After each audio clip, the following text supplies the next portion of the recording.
Assalamu alaikum. Hey everyone, your productive IELTS coach is back. Well, in this video, we're going to talk about some of the best books that are required for IELTS preparation. I mean, আমি এই বইগুলা হচ্ছে আমার গত 5 বছর এক্সপিরিয়েন্সে অনেক স্টুডেন্টসদেরকে পড়িয়েছি এবং আমি যেটা দেখেছি যে এই বইগুলোর বাইরে লাগে না। এখান থেকে চাইলেও দু একটা বই বাদ দেওয়া যায় যার যার লেভেল অনুযায়ী।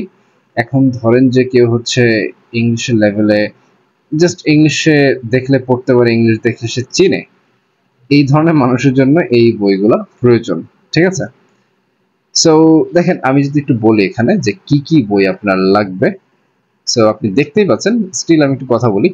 কেমব্রিজ বুকসগুলো আপনার কালেক্ট করতে হবে 10 থেকে 9-10, এখানে 10টা বই আছে। 10টা বইয়ে আপনি প্রত্যেকটা টেস্ট 4টা করে পাবেন, মানে লিসনিং এর 4টা টেস্ট, রিডিং এর 4টা টেস্ট, দেন স্পিকিং এর 4টা টেস্ট, রাইটিং এর 4টা question papers or whatever. So আপনি এই সকল কিছুই হচ্ছে এই বইগুলোতে পাবেন। সো একটা কথা আছে যে কেমব্রিজ যদি কেউ ভালো করে পড়তে পারে তাহলে তার আর কোনো বই কেনার প্রয়োজন পড়ে না, মানে বই আসলে লাগে না অ্যাজ প্রিপারেশনের জন্য। তবে সেটা হচ্ছে বেশিরভাগ যাদের ল্যাঙ্গুয়েজের বেসিক অনেক স্ট্রং, ঠিক আছে। বাট ওভারঅল যাদের আমি এটা দিয়েছি হচ্ছে এমন ক্যান্ডিডেটসদের জন্য যে ক্যান্ডিডেটসরা হচ্ছে আপনার শুরু করেছে আইএলস, তারা খুব একটা ভালো ইংরেজি পারে না বা তাদের লেভেল একবারেই ভালো না ওর সামথিং লাইক দ্যাট, তাদের এই সকল কিছু দরকার একসাথে, ঠিক আছে। তারপর IELTS speaking success, Mike Warry, he is an American writer. আমি ওনার যত বই, মানে ওনার যত বই বলতে অ্যাকচুয়ালি আইএলস এর স্পিকিং এর জন্য যত বই দেখেছি তার মধ্যে ওনার এই বইটা হচ্ছে বেস্ট। আমি এর বাইরে আসলে ভালো কোনো বই পাই নাই বা বেস্ট আমার মনে হয় নাই। এই বইটা হচ্ছে অ্যাকচুয়ালি এমন একটা বই যেটা it literally gives you everything about speaking. It seriously designs your speaking. Alright, so আপনি যদি আপনার স্পিকিং কে অর্নামেন্টাল করতে চান, this book is the best one.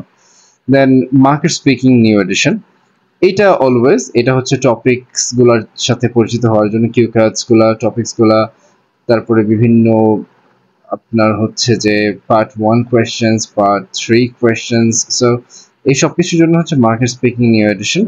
এইটা কিছুদিন পর নতুন আসে, এটা কারোর লাগে কারোর লাগে না। ফর এক্সাম্পল আমার জায়গা থেকে আমি এই বইটা আমার প্রয়োজন পড়ে নাই অ্যাকচুয়ালি। আমি টোটাল ফোকাস ছিলাম হচ্ছে আইএলটিএস স্পিকিং সাকসেস আর হচ্ছে আমার ওভারঅল স্পিকিং এবিলিটির উপরে।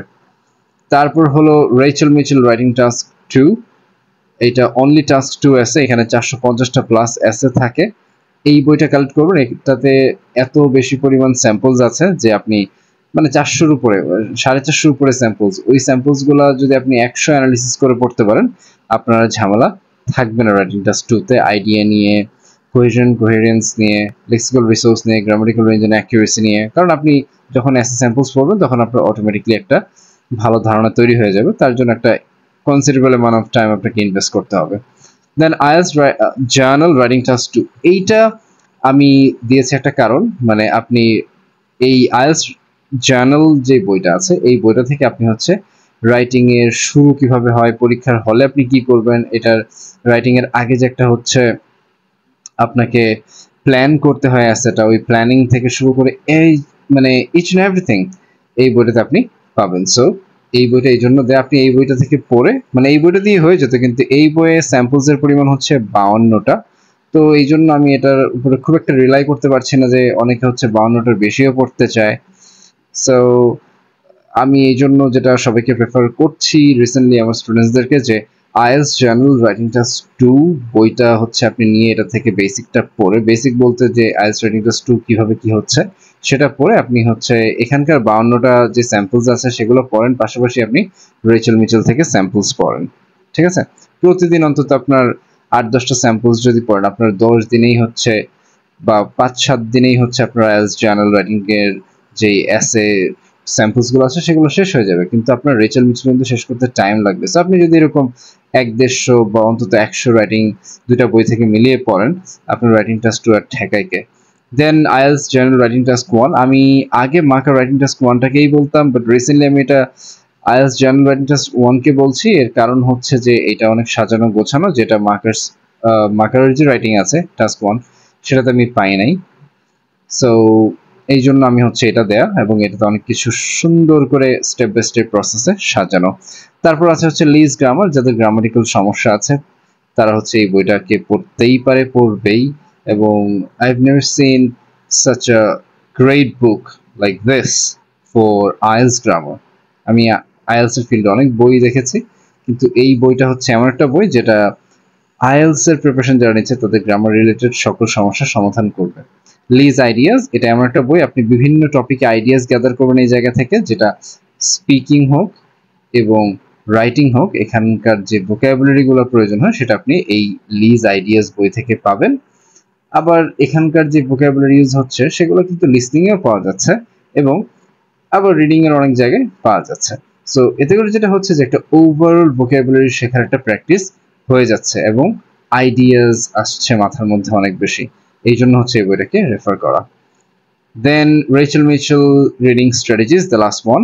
এইটার হচ্ছে এমন একটা বই যেখানে আপনাকে ভোকাবুলারি শেখানো হয়েছে এবং কিছু রিডিং এর স্ট্র্যাটেজিস দেওয়া হয়েছে। রিডিং এর ভোকাবুলারি কিভাবে পরীক্ষাতে আসে, কোন ভোকাবুলারির জন্য কেমন সিনোনিম ইউজ করা হয়, এইগুলা এই বইটাতে দেয়া। মানে কেমব্রিজের যে আপনার হচ্ছে বইগুলোতে রিডিং এর প্যাসেজে যেভাবে ভোকাবুলারি গুলো দেয়া, এবং মানে বিভিন্ন সেন্টেন্স দিকে যা লেখা হয়েছে ভোকাবুলারি, এবং সেগুলোর জন্য সিনোনিমস কি দেয়া আছে, বা আপনার প্রশ্নে কিভাবে এটাকে প্যারাফ্রেজ করে লিখেছে, সেই একটা ধারণা ভালোভাবে পেতে হলে আপনাকে এই রেচেল মিচেল রিডিং স্ট্র্যাটেজিসটা পড়াটা একেবারেই বাঞ্ছনীয়। রিডিং এ যদি ভালো করতে চান, আমি রিডিং এ অনেক বই দেখেছি, কিন্তু এই বইটা যেই জিনিসটা করেছে যে মানুষকে হিট করেছে ওই জায়গাটাতে যেখানে মানুষ সবচেয়ে বেশি প্যারা খায়, সেটা হচ্ছে ভোকাবুলারি, এবং রিডিং এর ভোকাবুলারি গুলো কিভাবে লেখা হয় সেটাকে বোঝানোর জন্য এই Rachel Mitchell reading strategies is enough.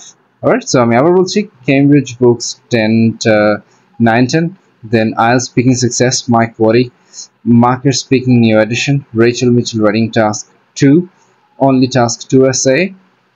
This should be essays actually, because it has more than 450 essays. It's not a joke actually.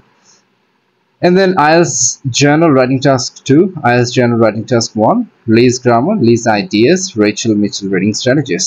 I hope you guys will buy all the books and start, putting in the you gotta just somehow make sure that you put a huge amount of effort into this, and you will get the score. So যেটা বলছি যে you seriously don't need any other books for your IELTS preparation. Seriously, আপনার আর কোনো বইয়ের প্রয়োজন নাই.